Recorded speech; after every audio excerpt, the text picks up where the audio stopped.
Hey, what's up guys? This is Anthony from Anthony's Customs, and for this video, by popular demand, I am doing a top 10 worst figures of the last 5 years. You guys seem to like that last video with the top 10 best, so we're gonna do this. I didn't last time when I did the 100 best for the decade. I didn't do a 100 worst. I'm thinking we might have to do that next time. Let me know if you guys want me to do that in 5 years. Stick around for 5 years and you'll get your way if you want it, or don't. We'll see who wins. But I'm going to do it. It's going to be hard to pick these, but also, we have to start somewhere. So it's a lot of subjectivity, but a lot of these have a lot of really bad objective problems, and I'm going to try to explain them as quickly as I can so I don't waste your time, but also keeping the video as positive as possible. I don't know how that's going to work, but I don't want to make you guys sad with this. It's supposed to be a fun thing, so we'll try. I don't have any honorable mentions or any extra things. It's just going to be 10 straight figures that I think are the worst, or at least the most disappointing. I'll touch on that briefly. It's not just going to be all Marvel Legends, because if it's a $26 pile of garbage that you know is going to be a pile of garbage, it's not disappointing. It is just unfortunate that that's a thing. Some of these are really expensive figures, or from really popular IPs, or things that don't get a lot of figures, and then they ended up being bad. So that makes them worse than just a run-of-the-mill Marvel Legends figure. You get where I'm going? You catch my drift? That's how we're going to do this. So let's go ahead and get started with our list. Okay, so getting this list started at number 10, we have the SH Figure Arts Gear 5 Luffy. Gonna start with ruffling some feathers, I think. This figure wasn't extraordinarily expensive or anything, but it is based on a design that people seem to really be jazzed about. They're really excited for this. And then it turned out that the Rubber Man, the most flexible guy ever, can't pose at all. And they made him out of bendable parts, which don't work very well.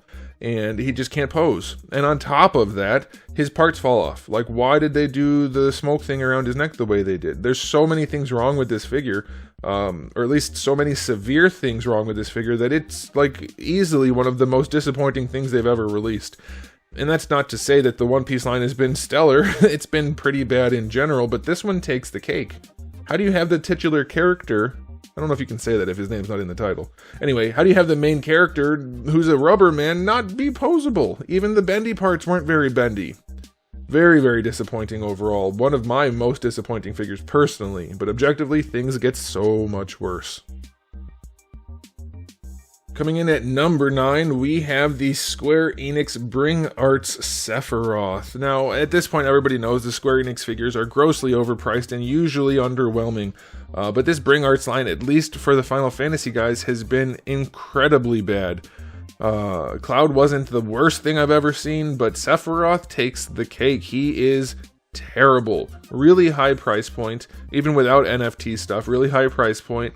Very limited accessories, very limited posability, and then the joints are all very poorly put together. He's a floppy mess, and then the paints aren't even good on him. And I know what you're going to say, he's supposed to look like the artwork, that's why he doesn't pose well. It can look like the artwork and pose well. Making a figure, an action figure that looks like artwork, fine. If you wanted to do that, make it a statue. If you want it to pose, make it pose. And they gave it articulation. That means they wanted it to pose. It doesn't. Nothing on this figure works properly. It's easily one of the biggest rip-offs we've seen this year. One of the top 10 this year, and also one of the top 10 for the last 5 years. That should tell you something. In for number 8, we have the 1000 Toys Noble 6 from Halo Reach. Now this guy, boy did I want to put him higher on the list, and I really probably could have. The reason he's not higher is because the figure isn't horrible looking, at least. But at a $200 price point or thereabouts, they're all different depending on which character it is.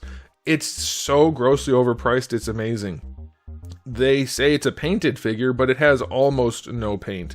And then the articulation on it, which is supposed to be this fancy engineering, doesn't function well at all. He doesn't pose very well, and the way they cut him up is terrible. There's almost nothing good about this figure except for the fact that it exists. Even the weapons, the few that he has, are lacking detail, and he doesn't hold them very well. And he has hands for accessories that they didn't include. And it's a $200 figure that has no paint. It looks like a model kit. It's like, where did the money go? And nobody can answer that except for the fanboys who say, oh, it's the best thing ever, because they're trying to justify their buy. But $200 for this, guys, is absolutely nuts, and you definitely should avoid it. However, I'll be reviewing the whole line because that's my job, and that's what I have to do. So You're welcome. Coming in at number 7, we have the McFarlane Toys DC Multiverse Batman. This is the first Batman they released, the one they released to come out the gates swinging. Oh man, it's what can I say? They screwed so much up on this guy, it's hard to even pinpoint. There's muscle groups missing, there's no real paint on it, the proportions are terrible, the stylization changes from one part to the next. The only really good thing about this figure is the cape is fairly well situated on the shoulders, I suppose. But yeah, it's an absolute mess, and it's really indicative of how the line turned out. I mean, they're still going strong with about 200 releases at this point, and they're almost all Batman. And only like a handful have actually been good figures. The rest have all been acceptable. But they tried to use the whole idea of, oh, it's only $20 and it's a 7-inch figure as a way to sell these, and I guess it worked, but this figure sure wasn't a great way to start the line. I can think of 3 Batman figures that are good from this line, and any one of them would have been better than this. Man, they really disappointed with this one, and it's unfortunate because they haven't given us like a true, proper, good Batman yet. A standard Batman. But this guy, look at him. The head, the body, the missing groups on the arms, it's hard to justify that this came from a guy who's known for drawing comic characters. Okay, coming in at number 6, I had to include this one, guys. This is honestly one of my least favorite figures of all time, but because it's a Marvel Legends figure, it doesn't go higher on the list because we only have a certain expectation from this line. But Thunderbird here, holy crap, did anybody look at this before it got released? Did anybody look at it while it was being made? The only thing I can assume is that whoever made the head didn't know what the body looked like, or didn't make the body at least, and whoever put them together wasn't looking when they did it. I don't know. Like, the figure already looks bad enough, the goofy proportions, the funny bubbly muscles, the cosplay look, but then sticking that head, that big head, on top of that long ass neck, there's no way. Anybody who tries to justify this figure, anybody, you need to just immediately discredit them forever, because there's nothing as ridiculous looking as this. It's amazing to me that this is a thing that actually got released and sold in stores by a large company, and people actually bought it outside of those who were reviewing it, and even then I feel bad about myself having purchased this. Okay, coming in at number 5, I forgot I had this guy on the list and it made me chuckle. We have the Marvel Legends The Hood figure, which, okay, like if you like the character, fine, is a guy in a cape with a hood and regular street clothes, fine, whatever, but they couldn't make the cape and hood fit. Like, that's the name of the character. They couldn't make it fit. And then his accessories, we won't get into that because I don't want to get kicked off of YouTube, but he has some guns that are definitely inappropriate for children. And but really, it's really just, on top of all the typical Marvel Legends stuff, it's the fact that he can't stand with his cape/hood on his body without looking like an absolute doofus. Like, it couldn't be any worse for this character. This particular character, the one thing they had to get right, they got wrong. That'd be like doing Ghost Rider and not putting fire on his head or something like that. Or maybe it's like connected to his feet or something. Like, just totally screwing up the one thing you're supposed to get right. Oh, coming in at number 4, we have the McFarlane Toys DC Multiverse Arkham City, I think it was Arkham City, or one of the Arkham games, Catwoman. And this figure, you cannot tell me this isn't 2 figures put together. It had to have been designed by 2 different people and slapped together. There's no way anybody who's getting paid to sculpt figures sculpted that bottom half and that top half at the same time. There's no way, unless there's some kind of scaling issue in production, which I don't buy because you catch it and fix it. What happened? She's at least 112 scale and 110 scale at the same time, at least. And because of that, and also because they just like to do the butts this way, this figure is known for having the world's most big butt ever on an action figure. And I think part of it is just because her upper half is so disproportionately small, but also I'm pretty sure that butt is still ridiculously too big. I mean, we have source material, guys. You can't say, oh, some women have big butt. This one doesn't. This one, I mean, it does, kind of, but not like that. Go look at the source material. Stop justifying things with, oh, people in real life this. We have source material, go look at it. This is crazy. But really, it's the scaling, not really the butt so much. And even her whip is gigantic. Like, the scaling on this line is just nuts, and this figure is the It's the quintessential McFarlane Toys multiverse figure. Oh no, here we go again. At number 3, we're looking at the SH Figuarts Guts figure from Berserk, and I got so much flame for saying this figure was no good, but I'm gonna stand by my word. I said you couldn't pose it, and people are like, oh, but you can pose it. Yes, you can technically pose it, but if you can't hold your sword as a sword wielder, are you really being posed? Yeah, not really. And so not only that, not only is this guy a crumbly mess who falls over under his own weight and can't hold his own accessories and his hands don't stay on, but they just really screwed up the sculpt and the engineering all the way around. Like, there are a few details, so not literally all the way around. His face is kind of nice. Head sculpt is alright. But they basically missed the mark on every other aspect of this figure. It should have been no contest that this is the best version of Guts, at this scale at least. But the Figma from a million years ago, which isn't a particularly good figure, is at least in contention for the best spot still. How did they screw up something so badly? And I don't want to hear the argument, don't do it. Don't say he looks like that in the comics or in the manga, sorry. Because he doesn't. Kind of, but not really. He doesn't have this kind of gorilla-shaped body with the gigantic arms. They're a little long sometimes. He doesn't have the skinny torso.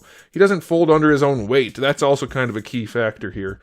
But yeah, after not having a really good figure of this for ages, and then Bandai getting the license and everybody getting hyped, boy did they let a bunch of people down. It's maybe worse than the One Piece situation, because at least One Piece has other figures that are around this scale.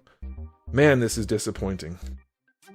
Alright, coming in at number 2, we have the McFarlane Toys DC Multiverse Flash Batman. And honestly, this figure could be number 1 if it wasn't for the fact that it's from a line that doesn't have high hopes in the first place.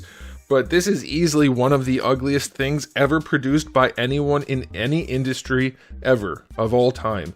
How did they manage this? Now, you could say, well, hey, it's the Batman design from that movie. It's just absolute garbage. And you're right, it's pretty darn bad. But this doesn't even look like that. This is somehow worse. They managed to take the absolute worst thing ever and make it double, triple, 10 times as bad. I don't know how they did that. Someone sat there and made this, and so that's bad. Then somebody approved it, and that's bad. And then somebody above them approved that, and that's bad. There's nothing about this figure that makes any sense. It's amazing that things like this are being made for collectors in this day and age. I don't know what year this came out offhand. Was it last year? 2023? I think so. Anyway, absolutely amazing how bad this one is.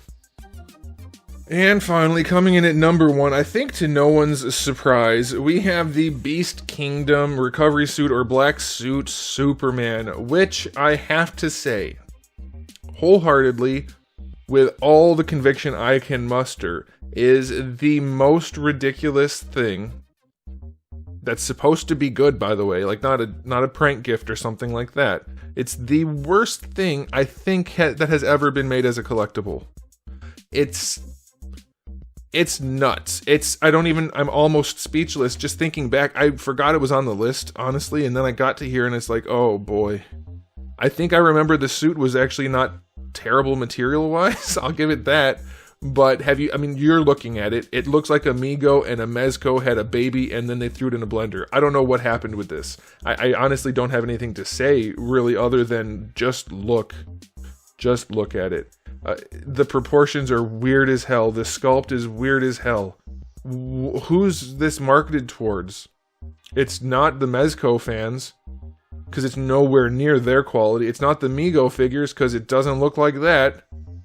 It looks like a puppet almost, like some kind of weird puppet. I don't know. I am speechless beyond that. I don't know what else to say, so I'll just leave it there. It is such a ridiculously bad figure that I don't know how this company even is a thing. Like, they make weird figures a lot of the time. They make some good ones, but how did this get made?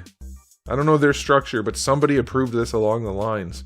And I hope that person got fired. And whoever made it got fired. I hope everybody involved in this figure got fired. And that sounds bad, but if you're not good at your job, you should get fired. That's how that works. And then get a different job doing something you're good at. But anyway, okay, I'm done with that.